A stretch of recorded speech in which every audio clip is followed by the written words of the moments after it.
what if that's not the biggest problem? What if the real issue, the one that's quietly shaping your retirement check right now, is buried deep inside the math itself? What if the actual formula is broken? And I'm not talking about a rounding error here. I mean the fundamental calculation, the one that's supposed to give you a secure retirement, is based on a vision of work and life from a bygone era that just doesn't match our reality anymore. It's a flaw in the code with a massive, real-world human cost. And that's really the big question we're digging into. Social Security was created to be a safety net, right? To provide some dignity and security when you can no longer work. But what if the formula is actually doing the opposite? What if it's systematically pushing people, especially people who step away from work to care for family, towards a more precarious retirement? So here's our game plan. First, we're going to tear down that broken formula so we can see how it works. Then, we'll look at the very real human cost it has. After that, we'll get into 4 concrete solutions to fix it, talk about how you can actually advocate for that change, and finally, we'll look at the choice we all face. All right, let's get right to it. We're going to lift the hood and look at the engine of Social Security, the actual math that determines how much money you get. Most people never see this part, but it controls absolutely everything. On the surface, it looks like a simple 3-step process. Step 1, they take your 35 highest earning years, adjust them for inflation, and get a monthly average. They call that your AMI. Step 2, they run that average through a special tiered formula. And step 3, they tweak the final number based on whether you retire early or late. Now, step 3 is pretty straightforward. The real trouble, the part that creates this deep unfairness, is hiding in plain sight in steps 1 and 2. That formula in step 2 is called the primary insurance amount, or PIA. It's really the heart of the whole system. And it's supposed to be progressive, meaning it's designed to give a bigger boost to lower-income workers. And that's a fantastic idea, in theory. But in reality, the entire structure is built on a foundation that has 4, well, giant cracks in it. Let's break down exactly what they are. Flaw number 1 is this incredibly rigid, unforgiving 35-year rule. The formula demands exactly 35 years of earnings. So what happens if you took 5 years off to raise a kid or to care for a sick parent? Well, the formula just writes down a big fat 0 for each of those years. Those zeros get averaged in and can absolutely crush your final benefit. We're talking a reduction of 15 to 25% for life. It's a model that was built for a 1950s straight-line career that almost nobody has anymore. Second, the way the formula handles wages is just broken. It uses a single national average for everyone. Think about that. It completely ignores the huge differences in the cost of living from one place to another. So a monthly check that might let you live comfortably in rural Alabama could be a literal poverty sentence in a city like New York or Los Angeles. It's a one-size-fits-all approach in a country that is absolutely anything but. Okay, flaw number 3 is in what they call the bend points. That's just a fancy term for the core percentages in the formula. You know, you get 90% of your first chunk of earnings, then 32% of the next, and so on. The problem? Those percentages are ancient. They were set decades ago and have never been updated to reflect today's world, a world with skyrocketing healthcare bills and the fact that company pensions have basically gone extinct. And the 4th flaw? This might be the most important one of all. The formula places 0, and I mean 0, economic value on unpaid caregiving. Those years you spend raising your kids, the math says that work is worth nothing. The time you take to care for an aging parent so they can live with dignity, the formula says it's worthless. And this disproportionately hurts women, who we know perform the vast majority of this absolutely essential work. The system literally treats their contribution as having no value. And this is so crucial. These aren't just theoretical problems on some government spreadsheet. These flaws have a real, painful, and very measurable financial impact on millions and millions of people. Let's look at how this plays out for actual human beings. So let's meet Maria. She had a solid career, worked for 25 years, paid into the system the whole time. But then she made a choice that millions of parents make. She stayed home for 10 years to raise her children. So what does the formula do? It sees her decade of caregiving as 10 giant zeros. Because of that, her benefit is permanently slashed. Instead of getting the $1,700 a month she earned, she gets just $1,200. That's a penalty of $500 every single month for the rest of her life. That's a $6,000 a year fine for the crime of raising a family. And you might think, okay, that's for people with shorter careers. But it's not. Take a look at James. This guy worked for 40 years, a full 4 decades. You'd think he'd be totally fine. But in the middle of his career, he took a 5-year break to care for his dying parents. Now, even though he worked for 40 years, the formula still only looks at 35 of them. And because his 5 years of caregiving count as zeros, they drag his whole average down. So instead of rewarding him for 40 years of contributions, the system penalizes him for 5 years of family duty. It costs him $400 a month. It's just absurd. And finally, let's talk about Susan. Susan worked her entire life in San Francisco. She paid Social Security taxes based on her San Francisco salary, in a city where the cost of living is a staggering 80% higher than the national average. So when it's time for her to retire, what happens? Her benefit gets calculated using that same flawed one-size-fits-all national average. So her $1,500 a month check, which might sound okay somewhere else, has the real, actual purchasing power of just $833 in the city she lives in. The formula's inability to understand geography literally cuts her retirement income almost in half. Okay, that was the bad news. But here's the good news. These aren't acts of nature. They are design flaws. And the great thing about design flaws is that anything that has been designed can be redesigned. So let's shift gears and explore 4 major structural solutions that could re-architect this whole system for fairness. First things first, we have to fix that ridiculous 35-year rule. One great proposal is the 30 plus 5 formula. It would use your 30 highest earning years, plus give you up to 5 credits for caregiving. For someone like Maria, that would be absolutely life-changing. There are other ideas too, like using all years of earnings or a progressive formula. The point is, we need to build in some flexibility. Second, and this is huge, we have to formally recognize the economic value of unpaid work. This means creating a system of caregiver credits. There are bills in Congress right now, like the Caregiver Credit Act, that would do exactly this. This one change alone could boost benefits for caregivers by 10 to 20%. It's about making the math reflect the reality of people's lives. Okay, solution number 3. Let's get into the engine room of the system and talk about updating the core math itself, those outdated bend points. And this table just lays it out perfectly. Look at this. The proposal is to bump that first bracket from 90 to 95%, but the real game changer is that middle bracket, jumping from a measly 32% to a much more meaningful 40%. Just by updating these percentages and the income levels they apply to, we could give most retirees an immediate 8 to 12% raise in their benefits. And why stop there? We can go even further. We could build in a real safety net, a minimum benefit guarantee to make sure that no one who works their whole life retires into poverty. And we can fix that geography problem for people like Susan with a regional cost adjustment so her benefit actually reflects her local economy. And fourth, we can make the whole system more progressive to get it back to its original mission. That means creating more tiers in the formula, boosting benefits for people who work for 30-plus years in low-wage jobs, and reforming spousal benefits to better protect those who are most at risk of poverty in old age. Now, understanding all these solutions is one thing, but turning them into reality, that's the next step. So let's talk about a simple 4-step plan you can use to actually push for these reforms. It really starts with you. Go to the Social Security website and calculate your own estimated benefit. See for yourself what happens when you have years with zero earnings. Then, join forces with others. There are amazing advocacy groups already fighting this fight. Third, you can demand action on specific bills. And finally, use the economic arguments. This isn't about charity, it's an investment in reducing poverty and boosting local economies. And let's be crystal clear about this. This is fundamentally an issue of gender equity. The data on this chart is just undeniable. On average, women's Social Security benefits are 25% lower than men's. Elderly women are 50% more likely to be living in poverty. Why? Because the formula ignores the unpaid care work that women disproportionately perform. Fixing the formula is a direct path to closing that gap. So all of this really brings us to the bottom line. This isn't some dry, technical debate about formulas and bend points. This is a choice.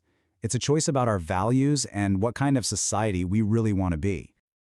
And the choice couldn't be more stark. We can keep the current formula, a system that actively shortchanges caregivers, worsens gender inequality, and completely ignores economic reality. Or we can choose to modernize it, to build a system that creates gender equity, that recognizes all forms of work, both paid and unpaid, and that provides genuine, real income security for every single American. And just look at what happens when we make that choice. This chart shows the incredible, tangible impact of reform. We're talking about 15 to 25% higher benefits for caregivers. We're talking about virtually eliminating poverty for people who work their whole lives. We're talking about finally creating real gender equity in retirement. This isn't just a small tweak, it is a profound transformation. So I'll just leave you with this final question. Should Social Security finally live up to its promise to provide real security for all of us, not just for some imaginary person with a perfect 35-year uninterrupted career? Because at the end of the day, this isn't about changing the math. It's about making the math work for real people. It's about creating a formula for fairness. There is a major bill making its way through Congress right now that could totally change what retirement income looks like for tens of millions of people. We're talking about a plan to completely, and I mean completely, get rid of federal taxes on Social Security benefits. And you know what? That is not an exaggeration. The impact here could be absolutely massive, especially for folks in the middle class.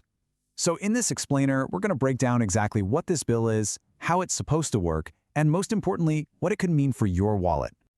So, here's our roadmap.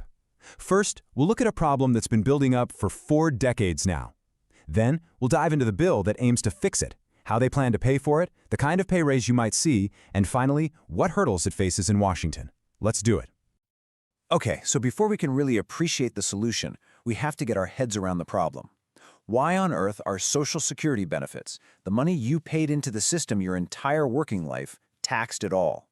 Well, the answer takes us back a little ways, about 40 years to be exact. These tax rules were set up way back in 1983.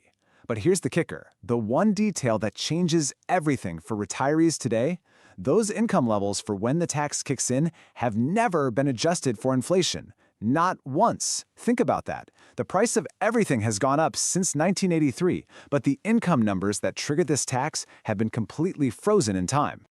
And the result of that? It's pretty staggering. See, back in '83, this was sold as a tax on the wealthy. And to be fair, it mostly was.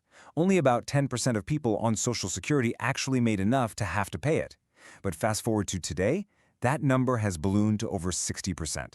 It's not because retirees are suddenly rich, it's because 40 decades of wage growth and cost of living adjustments have slowly pushed more and more middle-class folks over those ancient tax lines. Let's look at the actual numbers, because this is where it gets real. If you're single, your benefits can start getting taxed once your income hits just $25,000 a year. $25,000. If you go over $34,000, up to 85% of your benefits can be taxed. For a married couple, it starts at just $32,000.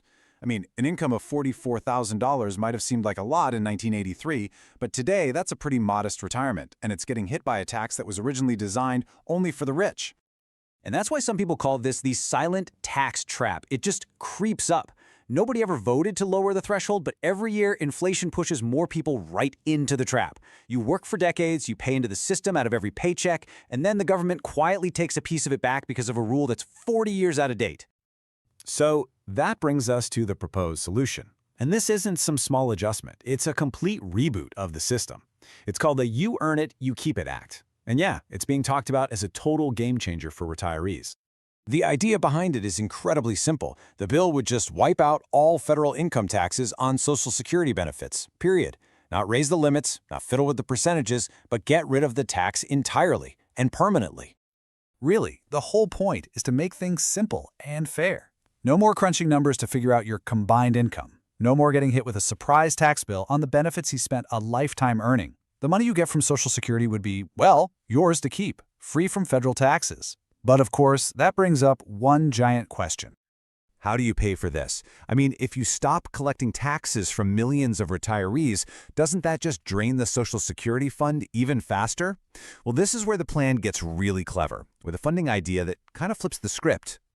Okay, stick with me because this is the engine that makes the whole thing run. Right now, every worker pays Social Security tax, but only on income up to a certain limit, the cap. For 2025, that's expected to be around $176,100. So if you make $200,000 or $2 million, you pay the exact same dollar amount into Social Security as someone making $176K. This new plan creates what people are calling a donut hole. It would keep everything the same for income under the cap, but then it adds a new rule. For anyone earning over $250,000, the Social Security tax kicks back in. So let me make that super clear. If you earn less than $250,000 a year, nothing, absolutely nothing changes for you. Your payroll taxes stay exactly the same. But for the highest earners in the country, the tax would restart on their income above that mark. Basically, it asks the wealthiest Americans to contribute on more of their income, just like middle-income workers already contribute on 100% of theirs. Now, to see why this might actually work, you have to look at where Social Security's money comes from right now. That tax on benefits that the bill would get rid of, it only accounts for about 4% of the system's total income. The overwhelming majority, a whopping 96%, comes from payroll taxes. So while that benefit tax is a big deal for your personal budget, it's a pretty small slice of the overall funding pie, which makes it a lot easier to replace. And here's the best part, at least according to the plan's supporters. Asking the highest earners to pay more doesn't just plug that little 4% hole. Projections show it would actually bring in more money than what's being lost. That extra cash would go straight into the Social Security Trust Fund, making the whole system stronger and pushing back its projected shortfall date from the 2030s to maybe the 2050s or even later. So it's designed as a win-win, tax relief for retirees and a stronger system for everyone else. Okay, so let's shift gears and talk about the part that really matters. What does this actually mean for you and your bank account? Because if this thing becomes law, we're not talking about a little tweak. For a lot of people, this would feel like a significant, permanent pay raise. So what's the bottom line here? For a typical middle-class retiree who's currently paying taxes on their benefits, this bill could mean a 15 to 30% increase in their take-home Social Security check. Just like that. Overnight. That is a huge boost to your disposable income. Let's make this real. Let's say you get a $2,000 monthly Social Security check. Right now, depending on your other income, you might lose about $300 of that to federal taxes, so you actually see $1,700.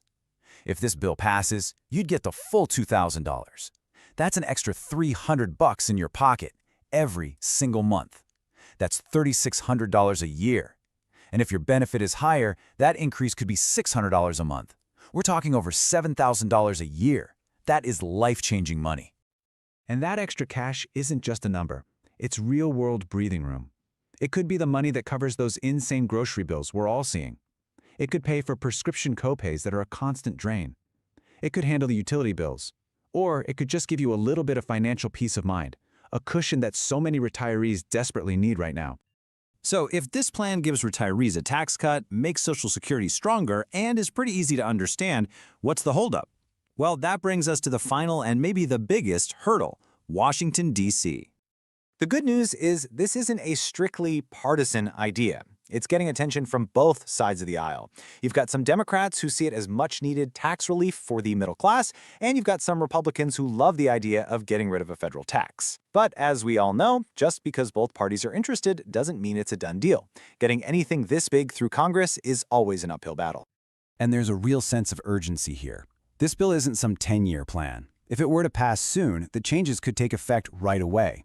That means when retirees go to file their taxes for 2025, they could literally see zero federal tax on their Social Security income for the first time in over 40 years. The potential for immediate relief is right there on the table. So it really makes you wonder, right? Could this be the biggest positive shift for Social Security in a generation? We're not talking about another small cost of living bump. This is a fundamental change that would give millions of retirees a permanent income boost, paid for by the highest earners, all while making the entire system healthier for decades to come. The only question now is whether the political will is there to make it happen. You know, when we talk about Social Security and Medicare, the conversation always seems to be about these small little tweaks. But what if that's missing the point entirely? What if the real problem is the foundation itself? Today, we are going to look past the small stuff and dig into the big, structural solutions that are actually needed to make these programs last for generations to come. Yeah, I see comments like this all the time. This one really captures that feeling of frustration, doesn't it? And it gets to a really important point. All this chatter about tiny fixes can feel like a total distraction from the much, much bigger problem that nobody seems to want to talk about. And this slide right here, this is the heart of the issue. We're all stuck in a debate about band-aids, little adjustments that might help one person here or there, but do absolutely nothing to fix the system itself. What we're going to do today is focus on the other column, structural solutions. We're talking about fundamental changes to how these programs are funded and how benefits work, the kind of changes that are required if we want them to survive long term. So here's our game plan. First, we'll break down the structural crisis. Then we'll explore 3 different expert blueprints for how to fix it. After that, we have to talk about the political roadblock, why this isn't already done, and we'll wrap up with what you can actually do about it. All right, first up, the structural crisis. To even begin to talk about solutions, you have to understand that this is not just about the system being a little low on cash. No, it's a fundamental design problem. Okay, and this is the really important part to get. This isn't some scary prediction or a worst-case scenario. This is current law. As things stand today, by 2034, Social Security will only be able to pay out what it collects in taxes each year. And that means an automatic, across-the-board 20% benefit cut for everyone. That includes people already retired. This is the ticking clock in the background that makes this whole conversation so incredibly urgent. So why is this happening? Well, put simply, Social Security is a 20th century system trying to survive in a 21st century world. The whole structure is strained. You've got an outdated tax cap on high earners, tax rules from way back in 1983 that inflation has basically made meaningless, and just a simple demographic reality. There are fewer and fewer workers paying into the system for every single person drawing benefits out. Let me put a real number on this for you so it's not so abstract. In 2025, you only pay Social Security taxes on the first $176,100 you earn. Think about what that means. A CEO making $1 million a year is done paying into Social Security by what, March? Meanwhile, the rest of us pay it on every single dollar we earn all year long. That tax cap is a massive driver of the funding gap. And Medicare? Oh, it's facing its own massive structural crisis. It's this fragmented, confusing system of 4 different parts, A, B, C, and D, that don't really work together. This creates huge coverage gaps and can lead to absolutely catastrophic out-of-pocket costs. Plus, the whole thing was designed for a world of short hospital stays, not the reality we have today, where people are living much longer, often with chronic diseases. Okay, so that's the problem. It's big, it's structural, but the good news is there are real solutions out there. So now, let's get to the good stuff. Let's look at 3 expert blueprints that propose real, fundamental fixes for the entire system. The first blueprint comes from the Brookings Institution. And what's interesting about this one is that it's a balanced, bipartisan approach. As you can see, it pulls levers on both sides of the equation, the revenue side and the benefit side. It asks higher earners to pay more by raising that tax cap we talked about, but it also modernizes how benefits are calculated for those same high earners. The whole idea here is shared sacrifice. Everybody gives a little to save the whole system. All right, now for a different flavor. A second major approach is the you earned it, you keep it plan. And this one focuses really aggressively on changing how Social Security is funded in the first place. So this plan creates what they call a donut hole. It's actually pretty clever. Here's how it works. Taxes would still apply to your income up to the current cap. Then there's a gap where you don't pay the tax. But, and this is the key, the tax kicks back in on all wages above $250,000. Just this one structural change would have the wealthiest Americans contribute a lot more, and it would close most of the funding gap all by itself, keeping the system solvent for decades. And what about Medicare? Well, a Medicare 2.0 reform would be a complete overhaul. Think of it as a total reboot. The goal is to create one single unified system that's way simpler for seniors to navigate. It would also add crucial benefits that aren't there now, like dental, vision, and hearing. And maybe most importantly, it would shift the focus from just paying for procedures after you're sick to paying for preventative care to keep people healthier in the first place, which also keeps costs down. So, these big blueprints are great, but they're made up of a bunch of smaller individual pieces. What happens if we just pull one of those levers? Well, a tool from the Committee for a Responsible Federal Budget lets us break it down and see the impact of each individual fix. So check this out. Just consider one change, getting rid of the tax cap completely so that all wages are subject to the payroll tax. Just that one single reform on the revenue side closes 50% of the entire long-term funding gap. It just goes to show you how powerful some of these individual changes can be. Now, let's flip to the other side of the coin, a major reform on the benefit side. This one gradually increases the retirement age to 69, and then ties it to life expectancy. This is also a really powerful fix. It closes over a third of the funding gap. But it also highlights the tough trade-offs involved, right? This is obviously a more controversial idea. Any real, lasting solution is probably going to need a mix of fixes from both the revenue side and the benefit side. So all of this probably has you asking the big, obvious question. If all of these potential solutions exist, why in the world hasn't Congress done anything about it yet? Well, let's get into the political roadblock. The barriers, as you might have guessed, are purely political. You've got powerful lobbying from wealthy interests who don't want to pay more. You've got total partisan gridlock over whether to raise taxes or adjust benefits. And frankly, you have a political system that is hyper-focused on the next election, not the next 75 years. It's just a hard truth. Making these tough, long-term choices is a really, really hard sell in a short-term political cycle. But look, it's easy to get cynical about all this. Political roadblocks are not permanent. And that brings us to our final section, which is all about empowerment. This isn't about feeling helpless. It's about understanding how we, as an informed public, can actually push for this kind of fundamental reform. So, what does demanding reform actually look like? Well, it really boils down to 4 key steps. It starts with getting informed and staying informed. Then it moves to changing the public conversation, building broad coalitions, and always, always focusing on the long-term health of the system instead of short-term political wins. And the second step here, changing the conversation, this is absolutely crucial. Shifting the way we talk about this from a purely personal need, I need more money, to a systemic demand, we need structural reform, is incredibly powerful. It elevates the entire discussion. It frames it as our shared responsibility for the system's future, and it sends a clear signal that we're done with Band-Aids. We're demanding real, lasting fixes. So at the end of the day, this is where we are. There really is no middle ground here.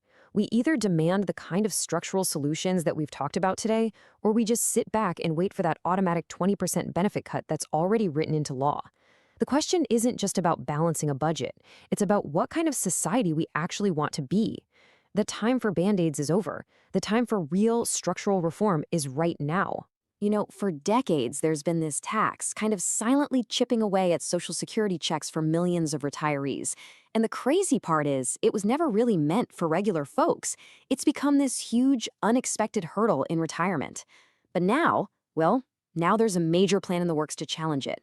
We're talking about something that could give your retirement income the biggest boost it's seen in over 40 years.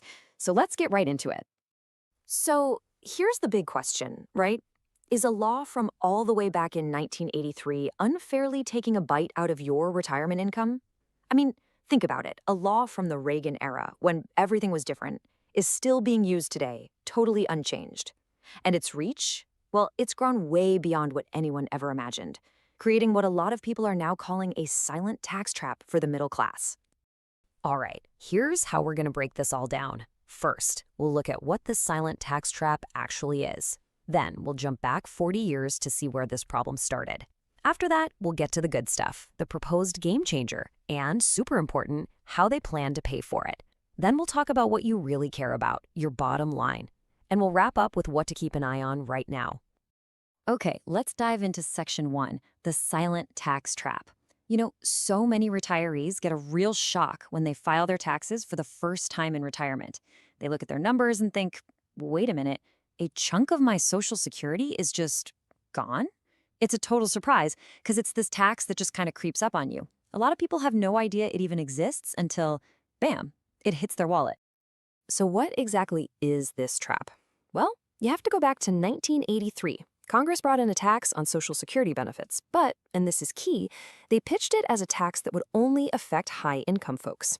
The big problem? The income levels they set to define who was wealthy were basically frozen in time. I mean, they have never, not even once, been adjusted for inflation. So what happened? You guessed it. Decades of wage growth and inflation have just silently dragged millions of regular, middle-class retirees right over those old, outdated mines. All right, Section 2, a 40-year-old problem. And to really get how big of a deal this is, we've got to take a quick trip back in time. Seriously, we are talking about a financial rule from 1983 that is still deciding how much of your hard-earned money you get to keep today.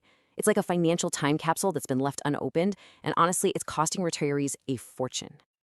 It's honestly so simple, it's staggering. For more than 40 years, while the price of gas, groceries, housing, healthcare, you name it, has just gone through the roof, these tax thresholds haven't budged. They've stayed completely flat.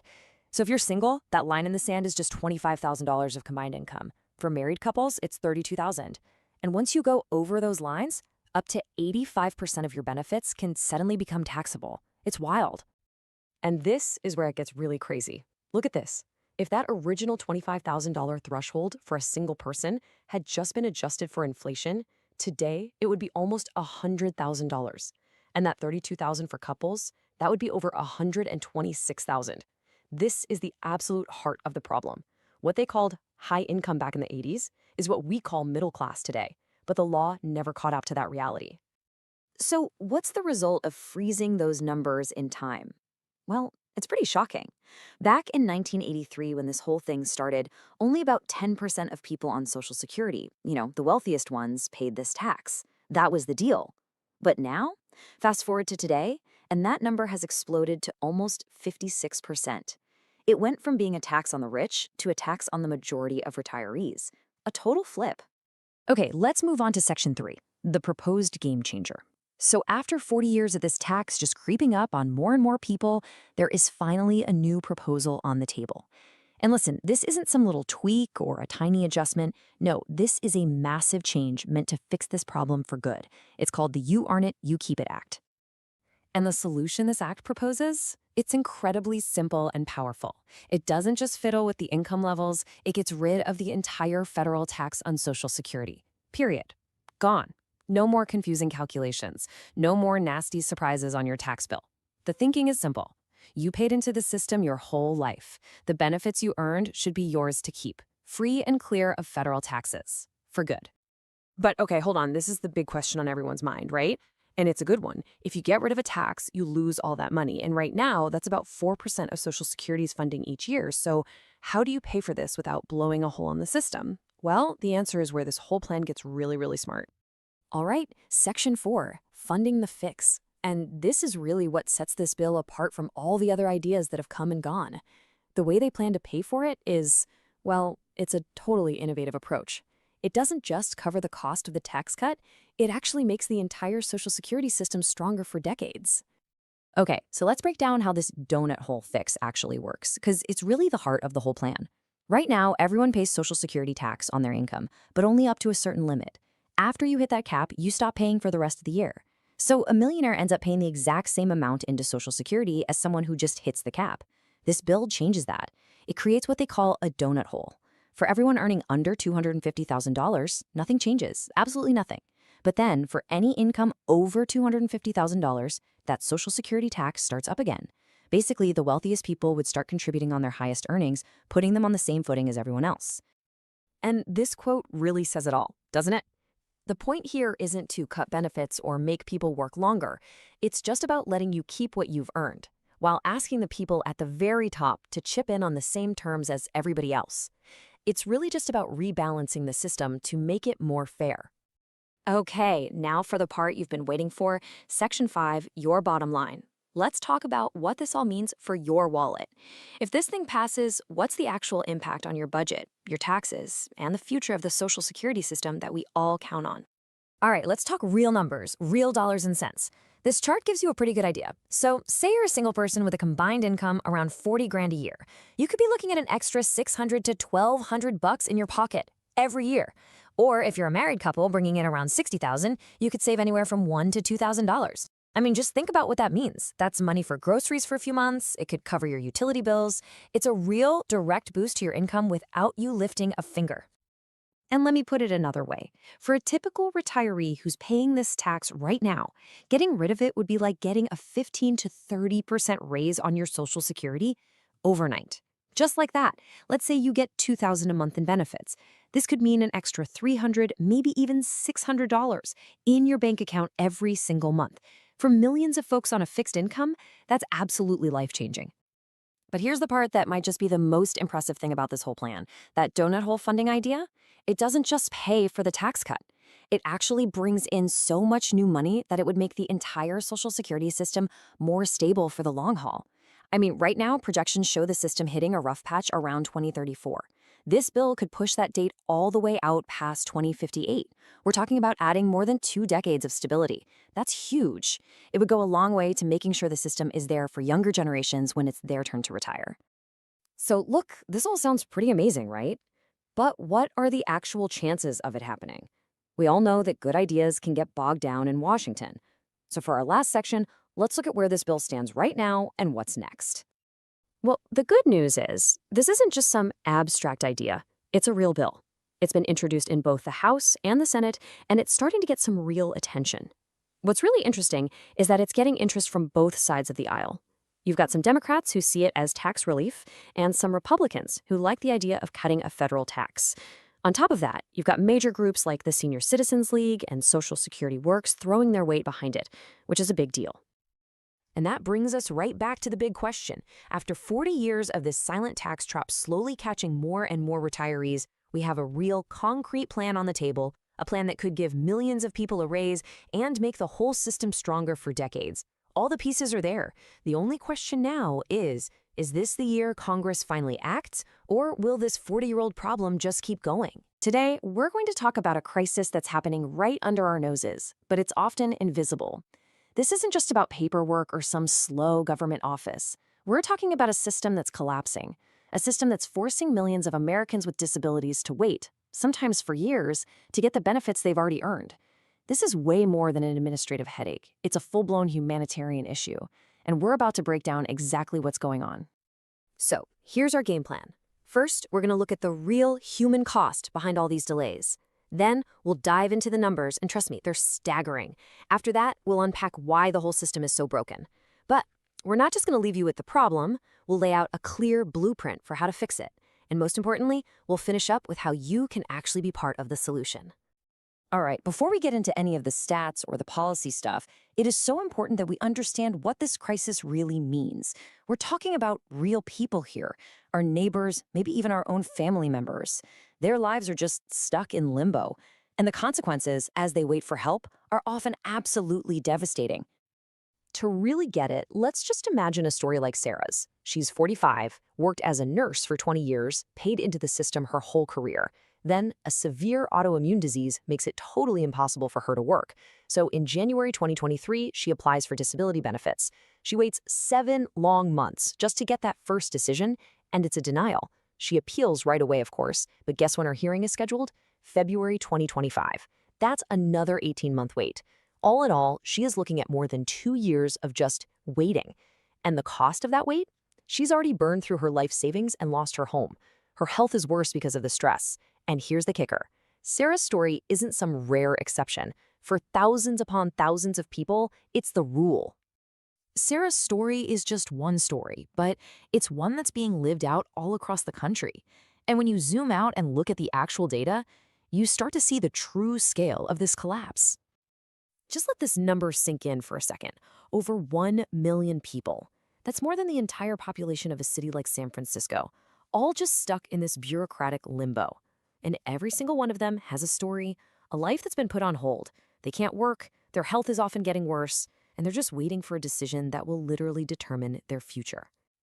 And we're not talking about a wait of a few months. For so many people, the whole process, from that very first application to a final decision after they've appealed, it can take 2, sometimes 3 years. Can you imagine putting your entire life on pause for that long?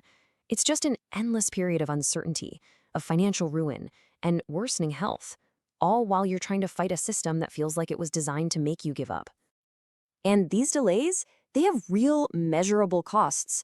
While someone is waiting, they can lose anywhere from $30,000 to $50,000 in income. That's why you see stats like this. 40% of applicants face eviction or foreclosure. 60% have to turn to food banks to survive. And the health impact is just as bad. People put off going to the doctor, their conditions get worse from all the stress, and tragically, studies have shown that the mortality rates are way higher for people trapped in this backlog. So the big question is, why? How did it get this bad? Well, this didn't just happen by accident. It's the result of some very specific long-term failures. Let's really dig into the 4 root causes that have basically pushed this vital system to the breaking point. Okay, so it pretty much boils down to 4 things. The Social Security Administration has been chronically underfunded for years. The disability cases themselves are getting more and more complex. The processes are just ancient and wildly inefficient. And on top of all that, there's a nationwide staffing crisis. Each one of these problems just feeds the others, creating a perfect storm of total dysfunction. Let's take a closer look at a couple of these. First, let's talk about the money, or the lack of it. The Social Security Administration's budget has basically been starved for over a decade. Since 2010, the agency has lost 15% of its staff. Now think about that. At the exact time our population is aging and the demand for these services is going up, the number of people there to actually process the cases has gone down dramatically.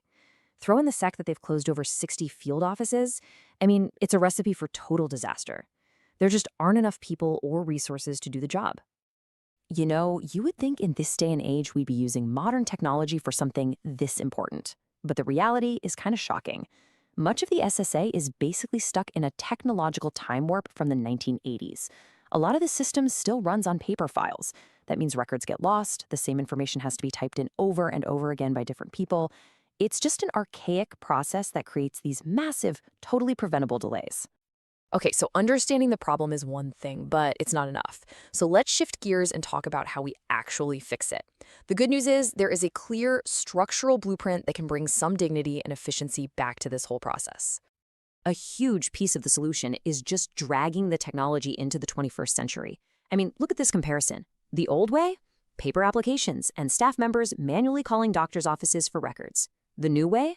A fully digital system where you can just upload your documents. It means linking up with electronic health records so medical information comes through instantly.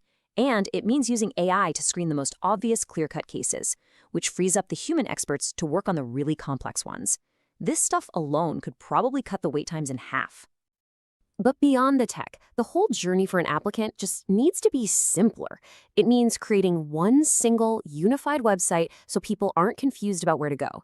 It means reforming the rules around medical evidence to make decisions faster, and this one is so important. It means creating a fast track for people with severe, irreversible conditions. I mean, it's just common sense, right? If someone has a condition that is never going to get better, why on earth are we making them wait 2 years for help? But of course, none of that happens if we don't fix the root cause, the lack of money and people. The solution requires a real targeted investment. We're talking about an emergency funding injection of about $5 billion over 2 years, specifically to hire 2,000 more examiners and support staff. It also means we have to modernize the ridiculously slow federal hiring process so we can get people into these jobs in weeks, not months. And finally, we have to invest in better training and better pay to stop the experienced staff from leaving. Look, these solutions are clear. They're achievable, but they are not going to happen by themselves. They need public pressure. And honestly, that's where you come in. Your voice is the single most powerful tool we have to force this change to happen. So how do you actually do it? Well, here's a really simple 4-step plan. First, if you or someone you love has been through this, share that story. Nothing cuts through the noise like a real personal experience. Second, build support where you live. Get together with others and connect with advocacy groups that are already doing this work. Third, go directly to the decision makers, your members of Congress. They're the ones who control the budget. And fourth, use the media, local news, social media, raise public awareness any way you can. I know that contacting a representative can feel a little intimidating, but a simple personal message is incredibly powerful. You just start with your name and how long you or someone you know had to wait. Then you state the specific real-world consequence. During that time, I lost my home, or my husband couldn't afford his medication. And then you make a clear demand. This isn't just an administrative problem, it is a humanitarian crisis. I demand structural reform. This takes it from being just another statistic and turns it into a human story that's impossible for them to ignore. And here is something every single person listening can do right now, like today. Get on social media and use the hashtag #FixTheBacklog. Share this explainer, share your own stories or the stories of others, and demand action. When you get a rising tide of public awareness, it creates a kind of pressure that politicians just can't ignore. It's such a simple act, but when we all do it together, it can create a really powerful movement for change. Because in the end, that's really what this all boils down to. It's a choice. Do we accept a system where bureaucratic delays are allowed to literally destroy people's lives? Or do we choose to finally invest in a system that gives people with disabilities the timely support and the simple dignity that they have earned and that they deserve? The blueprint is there. The choice is ours to make. You know, there's a bill making its way through Congress right now that could be one of the biggest boosts to Social Security checks we've seen in decades. We're talking about a change that could put thousands of dollars back into the pockets of millions of retirees. And yet, so few people are really breaking down what it could mean for you. Well, today, that's exactly what we're going to do. we're taking a deep dive into the You Earn It, You Keep It Act. Okay, so here's our roadmap. First, we'll look at a tax rule that's been stuck in a time warp for 40 years. Then, we'll see exactly how this bill plans to fix it. After that, we'll get into the numbers, your potential savings. We'll also cover what this means for the future of Social Security itself, and finally, where the bill goes from here. So to really understand why this bill is such a potential game changer, we have to rewind the clock a bit. We need to talk about a decision made over 4 decades ago that has, year after year, quietly pulled more and more retirees into a tax trap they were never, ever supposed to be in. Okay, picture this. It's 1983. Congress decides for the very first time to start taxing Social Security benefits. But they made a promise. They said it would only ever affect a small group of high-income retirees. The huge problem is the income levels they set way back then have never once been adjusted for inflation. They're literally frozen in time. And here are those original numbers. If you were a single filer and your combined income was over 25 grand, or a married couple with an income over 32 grand, boom, a portion of your Social Security could be taxed. Now, back in 1983, those were definitely higher than average incomes, but that was a long, long time ago. And this slide, this is where the absurdity of the situation really hits home. That $25,000 threshold from 1983, if it had just been allowed to keep up with inflation, it would be around $99,000 today. Think about that. A rule designed for the truly wealthy of the 80s is now hitting millions of regular middle-class retirees, all because the numbers never changed. And the result of those frozen numbers is pretty staggering. Back in 1983, only about 1 in 10 retirees had to pay this tax, which is pretty much what Congress said would happen. But fast forward to today, that number has ballooned to over half, more than 56% of all beneficiaries. It's a classic case of what some people call tax creep. And this sentiment really captures how so many people feel. I mean, you work your whole life, you pay into the system with every single paycheck, and then you retire only to find out the government is taking a piece of it back in taxes.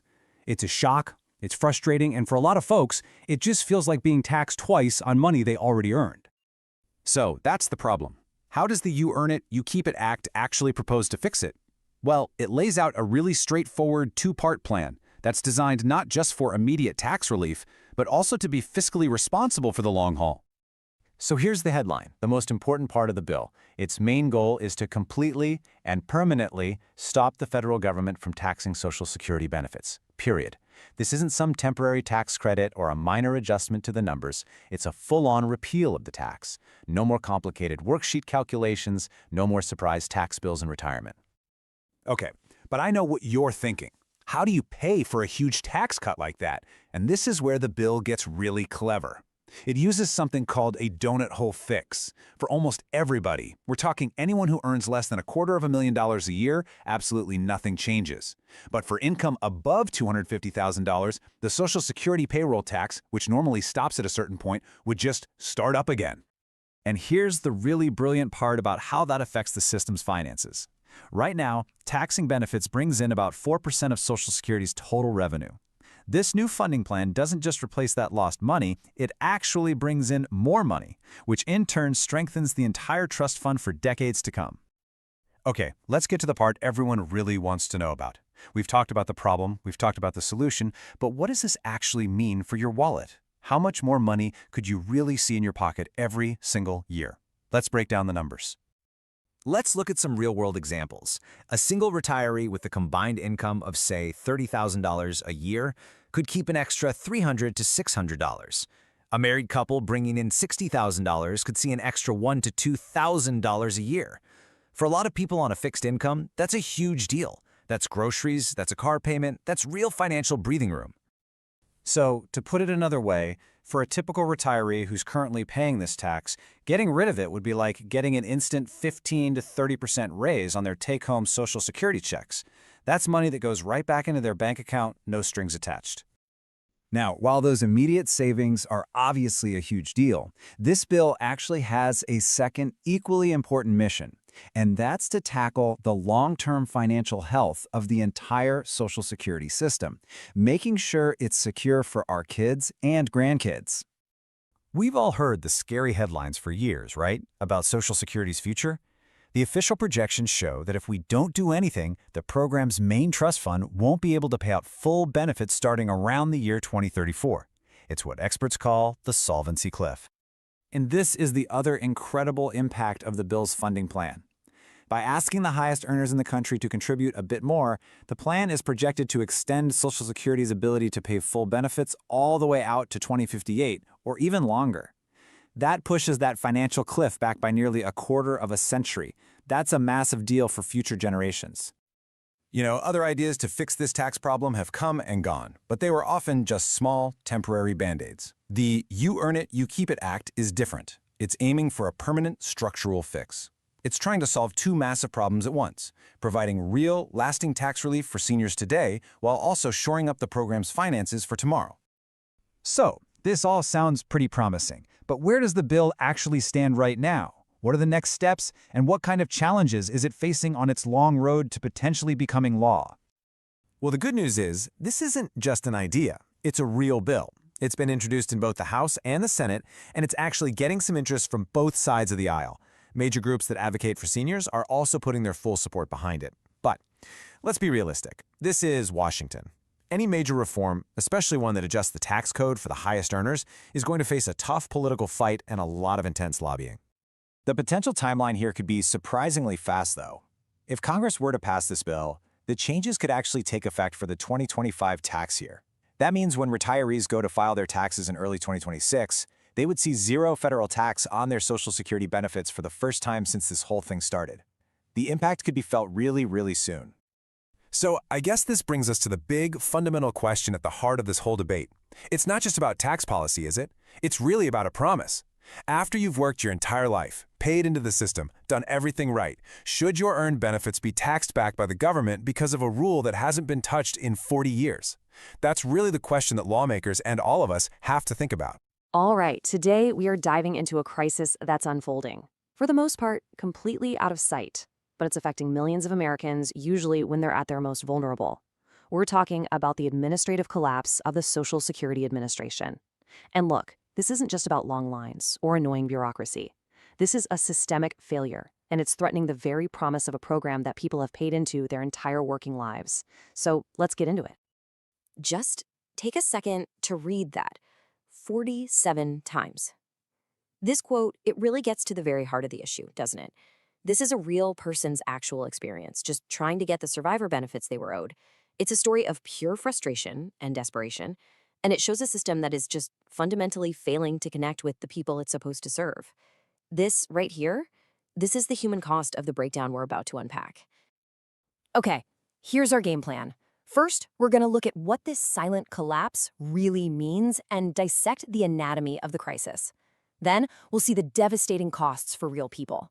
But we're not stopping there. We'll shift to a blueprint for a real fix, and finally, how we can all demand dignity from the system. So let's start with the sheer scale of this thing. I want to be really clear, we are not talking about a few cracks in the system. What we're looking at is a foundational American institution that is right now at its breaking point. 1 million. Let that number sink in for a moment. Over 1 million people. That is more than the entire population of San Francisco. And they're all just waiting, often in the middle of a financial or medical crisis, waiting for a decision on disability benefits that they desperately need. So you see, this isn't just some minor delay. It's a catastrophic backlog that's screaming that the system is in deep, deep trouble. So you might be asking yourself, how on earth did we get here, right? How does an agency as critical as the SSA end up with a backlog of over 1 million people? Well, it's not just one thing. It's actually a combination of factors that have created a perfect storm of dysfunction. Let's break down the anatomy of this crisis. This chart tells you almost everything you need to know. It's so clear, it's a simple but absolutely devastating mismatch. On one side, you've got the workload. That's the number of people needing help, which has jumped up by 20% since 2010. But on the other side, the number of staff available to handle all that work has been cut by 15%. You're just asking fewer people to do way more work. I mean, that's a recipe for failure in any organization on the planet. And if you're wondering why staffing is down, well, here it is in black and white. This is about money. When you adjust for inflation, the SSA's budget has actually been slashed by 11% since 2010. So think about that. While the agency is trying to deal with a 20% explosion in demand, its real dollar funding has gone down. You know that old phrase, doing more with less? Well, it's officially hit a wall. There's just no less left to give. And then there's this. And frankly, this is just wild. It's the technology gap. It is almost hard to believe, but the core systems at the SSA are still running on COBOL. That's a programming language from the 1960s. We are talking about technology that predates the moon landing. And this isn't something you can fix with a simple software update. It means tons of processes still require paper records and someone manually typing in data, which, as you can imagine, leads to massive delays, errors, and even security risks. Okay, so we've looked at the numbers, the charts, and the systemic reasons why this is all happening. But behind every single statistic, every percentage point, every budget cut, there are real people. Now we're going to look at the human cost of these delays, because that's where these abstract problems turn into personal tragedies. Let's talk about Maria. After her husband passed away, she tried to apply for the survivor benefits she was owed. She called 47 times, never got through. She drove 60 miles to the nearest office and waited 6 hours just to be seen. And after all of that, 8 months later, she still hadn't received her benefits. In that time, she lost her home. This is so much more than an inconvenience. It's a crisis of dignity, where a system that's meant to provide security becomes the very source of instability and loss. And then you have James's story. He became disabled and applied for disability insurance. His first application took nearly a year, only to be denied. He's now been waiting another 18 months for his appeal to be heard. So while he's been waiting and waiting, he's burned through his entire life savings and lost his health insurance. The system that is supposed to be his safety net is actually pushing him deeper and deeper into a downward spiral. It's terrifying. You know, hearing these stories can feel completely overwhelming. It's easy to feel hopeless. But the problems, as deep as they are not unsolvable. The source material we looked at lays out a clear, structural blueprint for how to fix this, a real plan to rebuild the SSA into a modern, responsive agency that can actually do its job. So let's see what that plan looks like. I love this because it lays it out so perfectly. For every major problem we've talked about, there is a direct, structural solution. The chronic underfunding? It gets addressed by a Modernization Act. The ancient technology, it requires a full tech transformation. And the staffing crisis, that needs a serious workforce investment. See, it's not about just patching holes anymore. It's about rebuilding the entire foundation. So what does that really look like? Well, the cornerstone of the whole plan is a proposed $15 billion SSA Modernization Act. And this isn't just throwing money at the problem. It's a targeted 5-year investment. And you can see right here where the money goes. It's specifically aimed at the areas of greatest need. Finally upgrading that 1960s tech, hiring enough staff to meet the demand, upgrading and reopening field offices, and putting proper training programs in place. And here's a really concrete example of what that investment would do. A huge part of the reform is managing caseloads. Right now, a single disability examiner is often juggling over 300 cases at once. That's double the recommended amount. It's just impossible, and it leads to burnout and tons of errors. The goal of the reform is to cut that caseload down to a manageable 150. This isn't just about making the job less stressful, it's about giving examiners the time they need to make accurate, timely decisions for people like James. Look, a plan is only as good as the political will to actually make it happen. And that's where this last section comes in. It's an action plan. It lays out clear, concrete steps that we can all take to advocate for these solutions and to demand the dignified service that everybody deserves. The strategy has 4 really clear steps. First, document your experience. Your story, your data, it's powerful. Second, build coalitions. Team up with senior groups and disability advocates because there is absolutely strength in numbers. Third, target the actual decision makers. We're talking Congress, the SSA commissioner, with specific demands. And fourth, use public pressure to make sure these stories cannot be ignored. And here's the key. When you go to those decision makers, vague complaints are not going to cut it. You have to have specific, concrete demands, just like these. It's not about just saying fix the SSA. It's about demanding emergency funding for next year, dedicated funds for technology, real reforms to hiring and pay, and enforceable customer service standards. These are real, actionable items they can legislate and implement right now. You know, when you boil it all down, this whole thing comes back to one simple but profound principle: service with dignity. Social Security is a promise. It's the promise that if you work hard and contribute your whole life, the system will be there for you, with timely, accurate, and respectful help when you need it most. This current crisis is a betrayal of that promise. Fixing it is about restoring that fundamental trust and dignity. So in the end, we're left with a choice. It's our choice. Do we just accept the status quo of endless waits, devastating backlogs, and the human suffering caused by a neglected system? Or do we decide to make the necessary investments to build a Social Security Administration that is modern, efficient, and capable of providing service with the dignity that every single American deserves? The choice ultimately is ours to make. Look, you've heard all the promises, right? You've seen the temporary patches, and I bet you're tired of it. You're tired of hearing about these little quick fixes for Social Security and Medicare, while the real deep-rooted problems just keep getting worse. Well, today, we're ripping off those Band-Aids for good. We are going to dig into the actual blueprints, the real structural solutions that experts say could finally secure these programs for generations to come. And you know what? That frustration is 100% valid. We see comments just like this one all the time, and it just perfectly captures that feeling of being ignored, that sense that the system is being messed with while your future is just hanging in the balance. It feels like a betrayal, and it is absolutely time to face it head on. So let's get one thing straight. This isn't about some little tweak to find a few extra bucks here and there. Nope. We are digging way deeper. We're looking at the fundamental blueprints that could completely rebuild Social Security and Medicare, making them stronger and more stable for our kids and our grandkids. It's time for a serious conversation about real reform.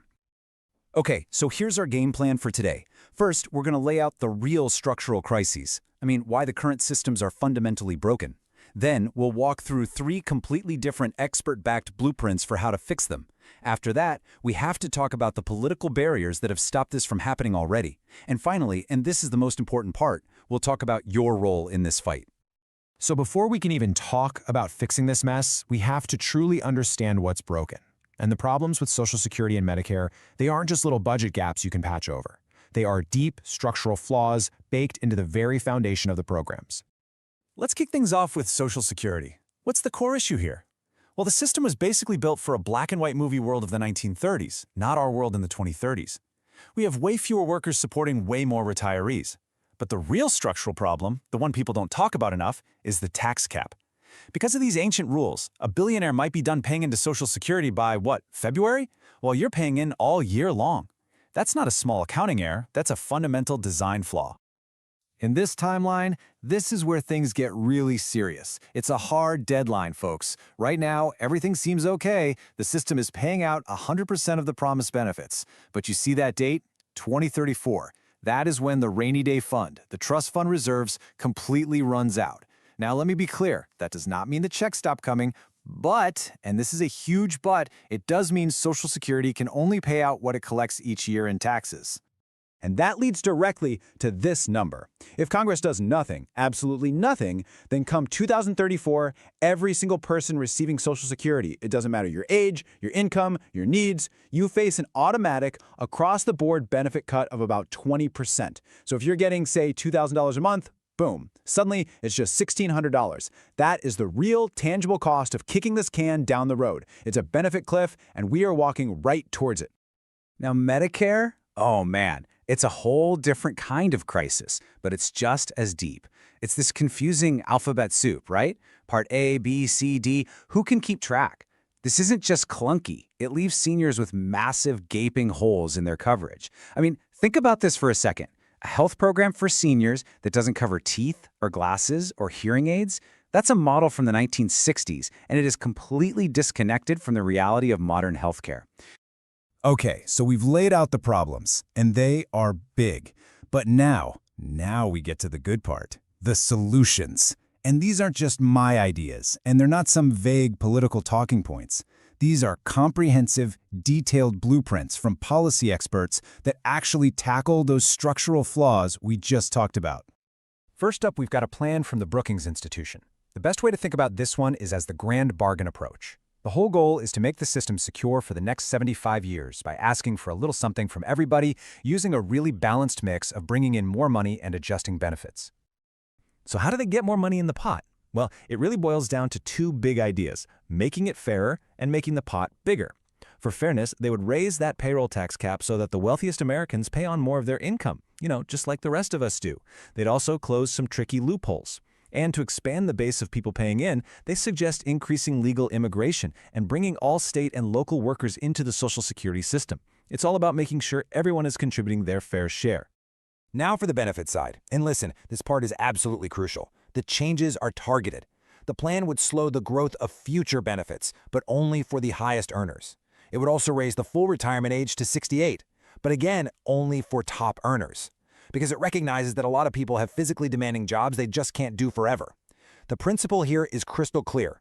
Protect the people who rely on these benefits the most while asking a little bit more from those who can absolutely afford it. Okay, our second blueprint is a much simpler idea, but it is a powerhouse. Right now, as we said, the system just stops taxing your income after a certain point.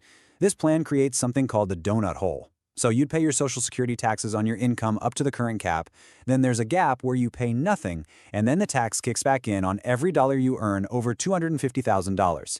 It is a single, progressive change that has a massive impact, extending the life of the program for decades all by itself. All right, let's pivot back to Medicare for a second. Our third blueprint here isn't just a patch-up job, it's a total reboot. Think of it like Medicare 2.0. This isn't about tweaking the old system, it's about redesigning it from the ground up to be simpler, smarter, and way more efficient for the world we live in today. So, what's in this upgrade package? First, no more confusion. It would combine parts A, B, C, and D into one single, easy-to-understand program.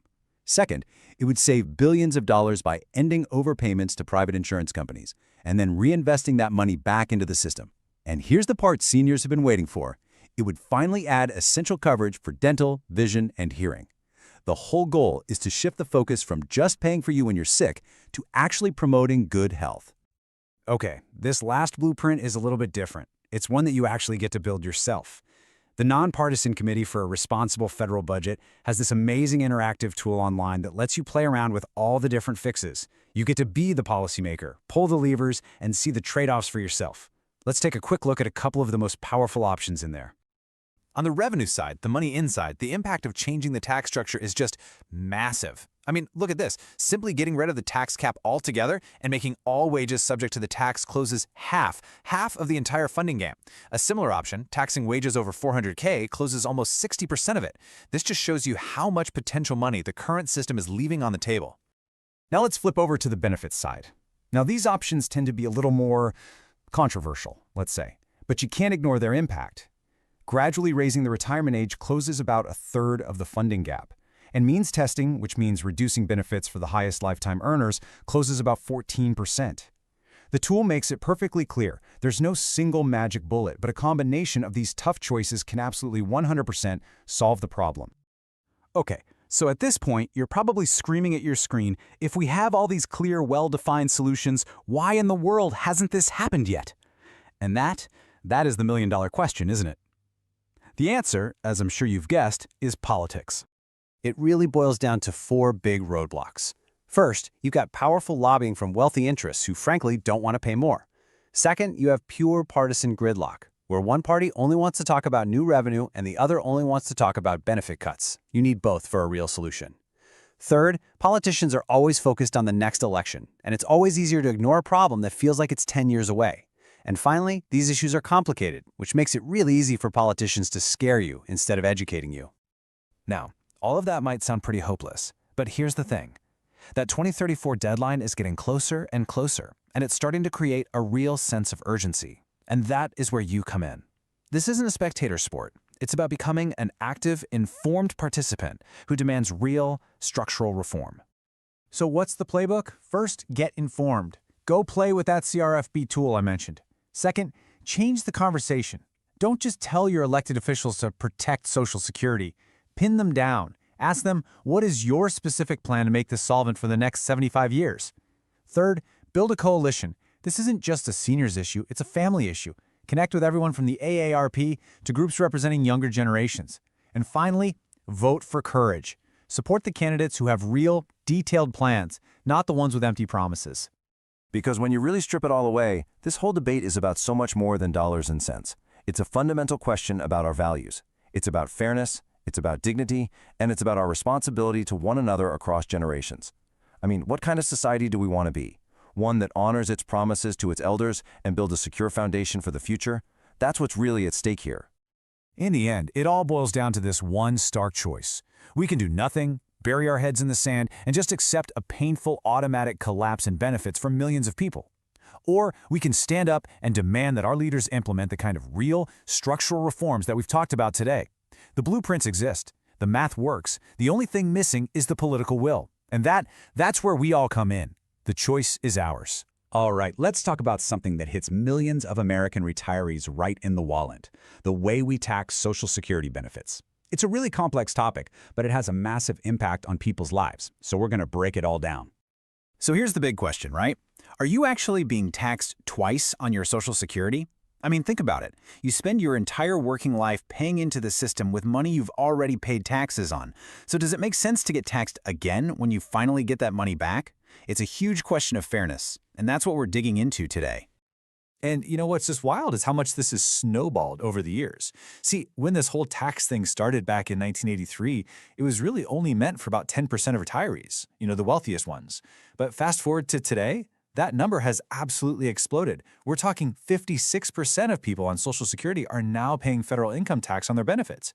This isn't a tax on the rich anymore, not by a long shot. It's hitting regular middle-class folks hard. Okay, so how in the world did we get here? Well, it all boils down to this kind of tricky formula the IRS uses. Let's take a look at how it actually works. The magic number here is something called combined income. And the way the IRS figures this out is they take your adjusted gross income, or AGI, add in any tax-free interest you might have, and then, and this is the key part, they add half of your Social Security benefits to that pile. That grand total, that's what decides whether or not you owe taxes. So you take that combined income number we just talked about, and you see where it falls on this chart. And, well, look at these numbers. For a single person, the tax can start kicking in at just $25,000. For a married couple, it's $32,000. Once you cross those lines, suddenly 50% or even up to 85% of your benefits are considered taxable income. And these numbers right here, they're really the root of the whole problem, as we're about to see. All right, so we get the how. Now let's talk about the why this is a problem. Because when you really look at it, this whole system has what our source material calls 4 core injustices that make it feel really, really unfair for a lot of people. First up, and this is the big one, folks, those income thresholds we just looked at, they have never been adjusted for inflation. I mean, not one single time. The numbers set back in 1983 and 1993 are the exact same numbers we're using today. It's kind of crazy when you think about how much the value of a dollar has changed since then. And this chart, wow, this really puts it into perspective. Look at that. The threshold for a married couple back in '83 was $32,000. If that number had just been adjusted for inflation, just kept up with the cost of living, today it would be over $126,000. That massive gap is something called bracket creep, and it's the single biggest reason why this tax went from hitting 10% of seniors to more than half of them. Okay, injustice number 2. This one gets to the real philosophical heart of the whole debate. It's plain old double taxation. For your entire career, you pay Social Security taxes with money that's already been taxed.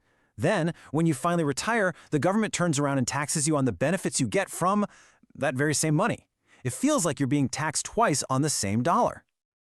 All right, number 3 is what's known as the marriage penalty, and it's a real head-scratcher. Basically, the way the tax code is written, it actually penalizes married couples. It's bizarre, but 2 single people living together can earn way more money before their benefits get taxed compared to a married couple.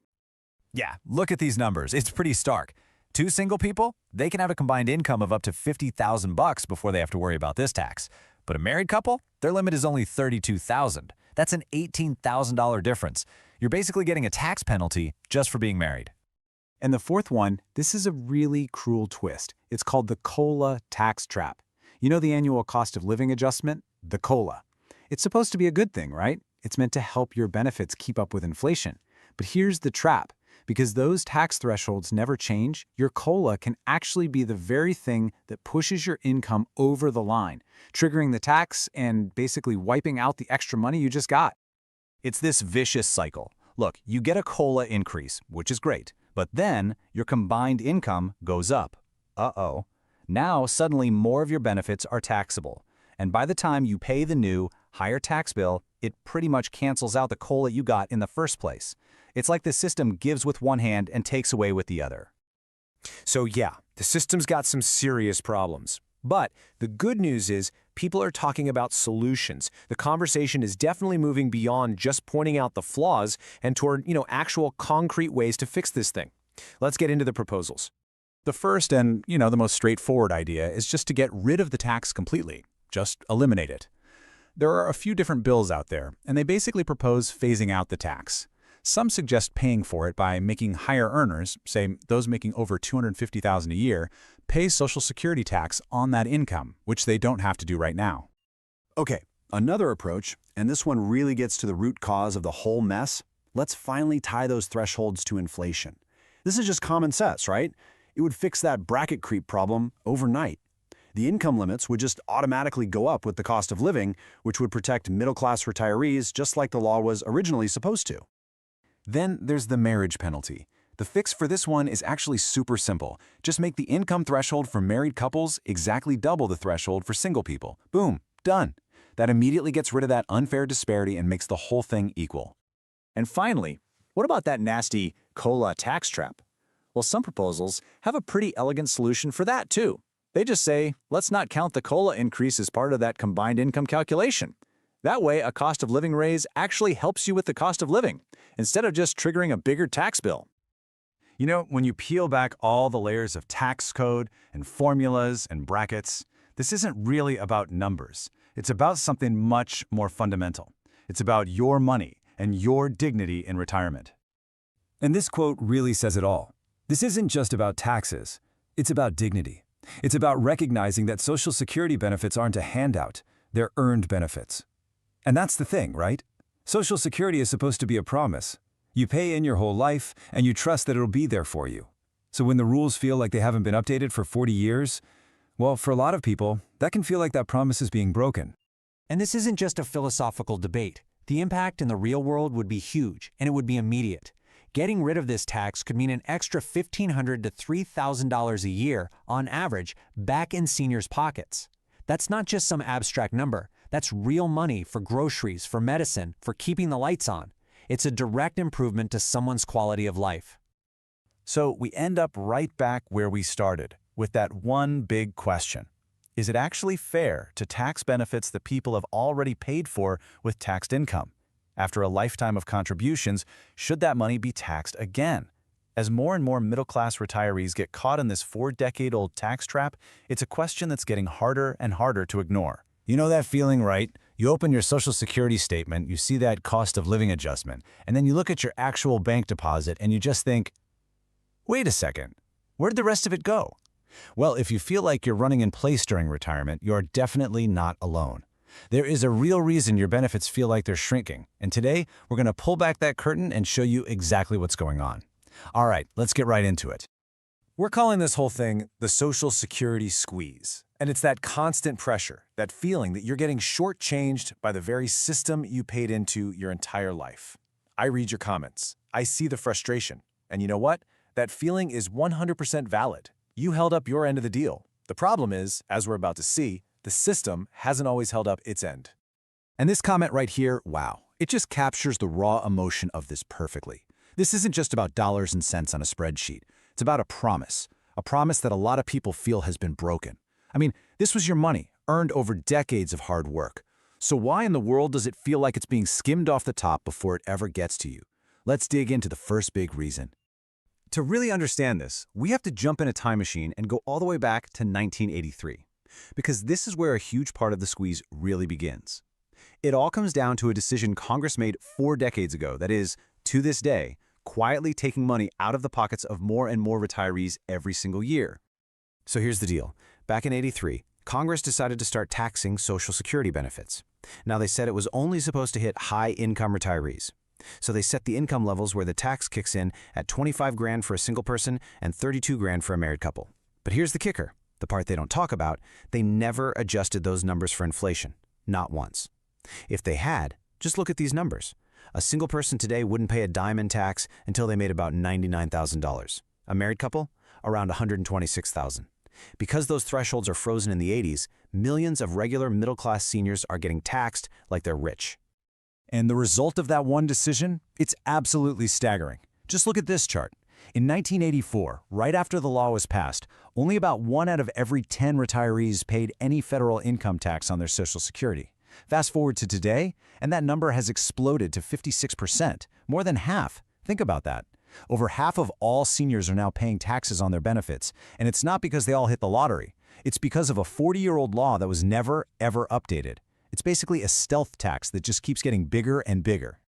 Okay, so as if that tax trap wasn't frustrating enough, there's another thing that happens every single year that makes it even worse. It's this frustrating little dance between your cost of living adjustment, the famous COLA, and your Medicare premiums. It's the classic case of one hand giving you money while the other hand is taking it right back. So let's start with the good news, the number you see in the headlines. Based on the latest projections, the COLA for 2026 is looking to be around 2.8%. Now for the average retiree, that comes out to about an extra $52 a month. Sounds pretty good, right? An extra $624 a year to help with groceries, gas, you name it. But, you know there's a but, that is not the whole story. Because while your benefit is going up, so is something else. Your Medicare Part B premium. For 2026, they're expecting that to jump by about $21.50 a month. And here's the thing. That premium gets automatically taken out of your Social Security check before you ever lay eyes on it. So that $52 raise, well, it's not really $52 at all. So when you actually do the math, what happens? That $52 raise gets slashed down to just over $30. Almost 42% of your entire cost of living adjustment gone. Poof, before it even hits your bank account. It's no wonder people get frustrated. An announced raise of nearly 3% feels more like less than 1%. It's like a shell game where the number they announce is never the number you actually get to spend. Now, all of this usually leads to a really good question. Hey, what about the trust fund? Isn't there a giant pile of our money sitting in a vault somewhere? And that is a totally understandable and common belief. But according to analysis from the Cato Institute, the Social Security Trust Fund isn't really what most of us picture. It's not a bank account full of cash. It's much more like a filing cabinet full of IOUs from one part of the government to another. Let's just walk through how it actually works. First, you and your boss pay Social Security taxes from every single paycheck. That money doesn't go into some personal lockbox with your name on it. Instead, it goes right out the door to pay the benefits for people who are retired right now. Now, if there's any extra money left over, a surplus, the Treasury can then borrow that money to pay for other things, roads, defense, you name it. And in exchange, the Treasury hands the Social Security Administration a special IOU, a government bond that's basically a promise to pay the money back later. This is exactly what that retiree was talking about when they said Congress uses it as a slush fund. Okay, so we've laid out the big problems, right? We've got the ancient tax trap and the COLA that gets eaten up by Medicare. It's a lot, I know. And it is frustrating, but there are folks in Washington who are actually trying to fix this. So let's talk about one of the biggest ideas out there right now, a bill that has a name that pretty much says it all. So this "you earned it, you keep it" act goes right at the heart of the problem. First, and this is the big one for retirees, it would totally get rid of federal taxes on all Social Security benefits. That 1983 tax trap, it'd be gone. So how do they pay for it? Well, part two is they would make high earners, we're talking people with incomes over $250,000, start paying Social Security taxes on that higher income. And third, the result of all these changes would be to make the entire Social Security program financially sound until at least 2058. That's a whole 24 years longer than they're projecting right now. So it sounds like a pretty decent plan, doesn't it? It helps out retirees right now and it shores up the system for the future. But, and this is a big but, we have to be realistic here. According to GovTrack, which is a site that tracks this stuff, this bill currently has a 0% chance of actually becoming law. And that really just highlights why it's so important to focus on the things you can actually control yourself. So let's pivot and talk about that. All right, this right here is the most important part of our whole conversation, because I'm not just going to sit here and tell you all the problems. I want to give you solutions. I'm talking 4 concrete, real strategies you can use to fight back and start putting more of your hard-earned money back where it belongs, in your pocket. So let's ask that question directly. Let's forget about waiting for Washington for a minute. What can you do personally right now to make a real, tangible difference in your financial life? Let's get into the good stuff. Okay, solution number 1, find the benefits that you're already owed. There's an amazing free service from the National Council on Aging called benefitscheckup.org. You've got to check it out. It can connect you to programs to help with food like SNAP, where less than half of eligible seniors are even signed up. It can also find you help with healthcare costs like the Medicare Savings Program, which could literally pay your monthly premium. That's over $2,000 a year back in your pocket. There are even programs for income help. And listen, this isn't a handout. It's supports you've already earned. Number 2, you gotta fight back. That 0% chance of a bill passing, that only changes when politicians feel the pressure from people like you. So call them, write them, email them. But don't just say you support a bill. Tell them your story. Tell them exactly how much of your COLA disappeared last year because of taxes and Medicare. Tell them what you would have used that money for. You see, they can ignore numbers, but it's a lot harder to ignore a real personal story. And think about joining a group like the Senior Citizens League to make your voice even louder. Third, let's take direct action to stop that Medicare bleed. First off, I'm telling you everyone should check if they're eligible for a Medicare savings program. The income limits are probably higher than you think, and it could wipe out your entire Part B premium. Second, and this is absolutely critical, you need to review your Part D prescription plan every single year during open enrollment. Plans change, what they cover changes, and last year's best plan could cost you a fortune this year. And finally, look into the Medicare Advantage plans in your area. A lot of them offer extra benefits, like dental and vision, that original Medicare just doesn't cover. And last but not least, solution number 4, stretch every single dollar.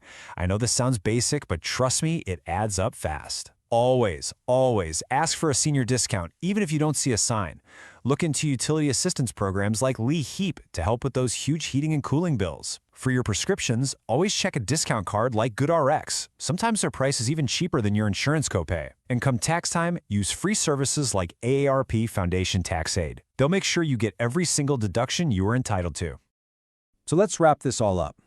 At the end of the day, this fight isn't really just about money or percentages or government programs. It's about something much, much bigger than that. It's about dignity. It's about the basic promise that if you work your whole life and you play by the rules, you should be able to retire with some security. And this feeling, man, it's just captured so perfectly in this comment from a 71-year-old viewer. They said the system is behind times, but they're still holding on to hope that taking action can actually make a difference. And that's what this is all about. You've listened, you've got the information, and now it's time to turn all that knowledge into real action. So here it is, your action plan. 4 simple things you can do the minute this is over. Number 1, go to benefitscheckup.org. Number 2, look up your representative's phone number and give them a call. Number 3, grab your Medicare card and start reviewing your plan. And number 4, look up those assistance programs we talked about and just apply. You see, hope is great, but action is what gets things done. Look, the system might feel like it's rigged against you, but you are not powerless. You have spent a lifetime working, contributing, and building. You paid for these benefits with every single paycheck you ever earned. You earned it. You deserve it. And it is damn well time you get to keep it. Have you ever looked at your Social Security statement and just kind of scratched your head wondering where some of that money went? Well, there's a bill making its way through Congress right now that could give Social Security checks one of the biggest boosts we've seen in decades. Seriously, we're talking about a change that could put hundreds, even thousands of dollars back into the pockets of millions of retirees every single year. Okay, let's dive into exactly what this is all about. It's a pretty frustrating feeling, isn't it? You work your whole life, for decades, paying into the system with every single paycheck. You're told that money's going to be there for you when you retire. But then you finally get there and you find out the government can just turn around and tax those very benefits. For a lot of folks, it feels like getting taxed twice on the exact same money. Well, if you feel that way, you are definitely not alone. And that feeling of unfairness, it's right at the very heart of the bill we're going to break down today. All right, so here's our game plan. We're going to start by looking at a tax problem that's been around for over 40 years. Yeah, 40 years. We'll see how that created something called the silent tax trap. Then we'll get into the good stuff, a new bill solution, how they plan to pay for it, and the part you really care about, what it means for your wallet. And finally, we'll see how this whole thing could actually help secure Social Security's future for a long, long time. So to really get why this new bill is such a big deal, we have to go back in time. We need to understand the original problem. And this is a problem that has been brewing for over 4 decades, all the way back to 1983. See, back in 1983, a promise was made. When lawmakers first decided to tax Social Security benefits, they told the American people, don't worry, this is only going to hit the highest earners. And at the time, that seemed fair enough. But here's the catch, and it's a huge one. The income levels they set back then were just frozen in time. They were never adjusted for inflation, not once in over 40 years. And because those numbers never changed, it created what a lot of people now call the silent tax trap. It's a trap because it crept up on people so slowly, so quietly over the years. Millions of middle-class retirees walked right into it, and they had no idea what was happening. And just like that, a tax that was meant for the rich became a massive burden on the middle class. And the result of that one broken promise? It's absolutely staggering. Look at this. Back in '83, only about 1 in 10 retirees had to pay any federal tax on their benefits. It really was just a small group of high earners. But fast forward to today, and that number has exploded. Now it's nearly 60% of all retirees. Why? Because wages went up, pensions went up, the cost of living went way up, but that tax threshold stayed right where it was in 1983. And if you want to see just how massive this gap has become, look at these numbers. The original income threshold in 1983 was $25,000 for a single person. If that had just been tied to inflation, just kept up with the cost of living, today it would be almost $100,000. For married couples, that $32,000 threshold would be over $126,000. Just think about that for a second.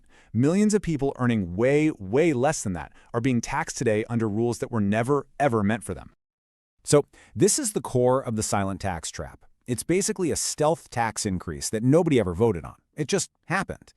As the cost of everything went up over the decades, more and more regular folks, teachers, factory workers, nurses, found themselves accidentally pushed over these ancient income lines. An income that might have been pretty comfortable in the 90s doesn't go nearly as far today.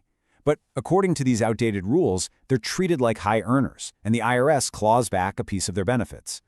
Okay, but after 40 years of this silent tax creep, there's finally a real proposal on the table. It's not designed to just tweak the rules, but to completely scrap them and start over. It's called the You Earn It, You Keep It Act. And really, the name says it all. The idea here is incredibly simple and direct. The bill's goal is to completely and permanently eliminate all federal taxes on Social Security benefits. Period. No more complicated formulas, no more trying to figure out if your income puts you over some outdated limit. If this thing passes, the money you get from Social Security is yours. All of it. Free and clear from federal taxes. Right about now, you're probably asking the big question.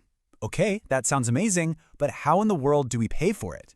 If we stop taxing benefits, won't that just make Social Security's money problems even worse? And that is a fair question. This is where the bill gets really interesting. It proposes a whole new funding plan that changes who pays into the system. The plan creates something people are calling a donut hole. Here's how it works. Right now, there's a cap on how much of your yearly income gets hit with Social Security tax. So if you make $1 million a year, you only pay the tax on the first chunk of that, about $168,000 in 2024. This bill changes that. For everyone earning under $250,000 a year, absolutely nothing changes for you. But for all income above $250,000, that Social Security tax kicks back in. This means the wealthiest Americans would start contributing on way more of their income, just like everyone else. Okay, let's get down to brass tacks, the part that really matters to you. What does this actually mean for your bank account? How much more money could you really expect to see? This is where this whole idea stops being a concept and starts becoming a real, tangible benefit for millions of people. The potential savings here are pretty significant. Let's look at some examples. A single person with a total income of around $30,000 could save up to $600 a year. For a married couple bringing in around $60,000, that could mean an extra $2,000 a year. $2,000. Think about what that actually means on a monthly basis. That's an extra $100, maybe $150 every single month. That could cover your prescription copays, a lot of your groceries, or the rising cost of gas. It's a real, noticeable difference when you're on a fixed income. Let me put it another way. For many of the retirees who are currently getting hit by this tax, getting rid of it would feel like an immediate 15 to 30% raise on their take-home Social Security pay. I mean, wow, it is one of the most direct and powerful boosts to retirement income that's been proposed in a very, very long time. But here's the other really important part. The impact isn't just about your personal tax savings. The bill is also designed to tackle the long-term health of the entire Social Security program, which, as we all know, is staring down a pretty big funding cliff in the next decade or so. So all that new money coming in from that donut hole fix, it doesn't just pay for the tax cut. It actually creates a major surplus. And according to the projections, that surplus could push the solvency of the Social Security Trust Fund all the way out to 2058. Right now, it's projected to run short around 2034. This would be a 24-year extension. That's huge. That means securing full benefits for your kids and maybe even your grandkids. So when you step back and look at the whole picture, you can see why the bill's supporters are calling it a true win-win-win scenario. First, retirees get an immediate financial boost and get to keep more of the money they earned over a lifetime. Second, the system becomes more fair by asking the wealthiest to contribute on more of their income. And third, the entire Social Security program gets put on much more stable financial ground for decades to come. At the end of the day, the entire argument behind this bill really boils down to this one simple, powerful idea of fairness. For over 40 years, a tax that was designed for the wealthy has been slowly, quietly, and unfairly creeping down to the middle class. This proposal aims to finally fix that broken promise, strengthening the whole system while making sure that the benefits you worked your entire life for are truly yours to keep. The only question now is whether this is the moment Washington finally decides to act. You know, whenever we talk about Social Security, the conversation always seems to be about one thing: funding. Is it going to run out of money? But what if that's not the biggest problem? What if the real issue, the one that's quietly shaping your retirement check right now, is buried deep inside the math itself? What if the actual formula is broken? And I'm not talking about a rounding error here. I mean the fundamental calculation, the one that's supposed to give you a secure retirement, is based on a vision of work and life from a bygone era that just doesn't match our reality anymore. It's a flaw in the code with a massive, real-world human cost. And that's really the big question we're digging into. Social Security was created to be a safety net, right? To provide some dignity and security when you can no longer work. But what if the formula is actually doing the opposite? What if it's systematically pushing people, especially people who step away from work to care for family, towards a more precarious retirement? So here's our game plan. First, we're going to tear down that broken formula so we can see how it works. Then, we'll look at the very real human cost it has. After that, we'll get into 4 concrete solutions to fix it, talk about how you can actually advocate for that change, and finally, we'll look at the choice we all face. All right, let's get right to it. We're going to lift the hood and look at the engine of Social Security, the actual math that determines how much money you get. Most people never see this part, but it controls absolutely everything. On the surface, it looks like a simple 3-step process. Step 1, they take your 35 highest earning years, adjust them for inflation, and get a monthly average. They call that your AMI. Step 2, they run that average through a special tiered formula. And Step 3, they tweak the final number based on whether you retire early or late. Now, Step 3 is pretty straightforward. The real trouble, the part that creates this deep unfairness, is hiding in plain sight in Steps 1 and 2.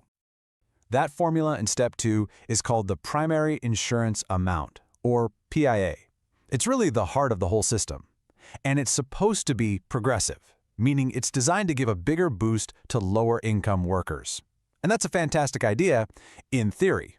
But in reality, the entire structure is built on a foundation that has 4, well, giant cracks in it. Let's break down exactly what they are. Flaw number 1 is this incredibly rigid, unforgiving 35-year rule. The formula demands exactly 35 years of earnings. So what happens if you took 5 years off to raise a kid or to care for a sick parent? Well, the formula just writes down a big fat 0 for each of those years. Those zeros get averaged in and can absolutely crush your final benefit. We're talking a reduction of 15 to 25% for life. It's a model that was built for a 1950s straight-line career that almost nobody has anymore. Second, the way the formula handles wages is just broken. It uses a single national average for everyone. Think about that. It completely ignores the huge differences in the cost of living from one place to another. So a monthly check that might let you live comfortably in rural Alabama could be a literal poverty sentence in a city like New York or Los Angeles. It's a one-size-fits-all approach in a country that is absolutely anything but.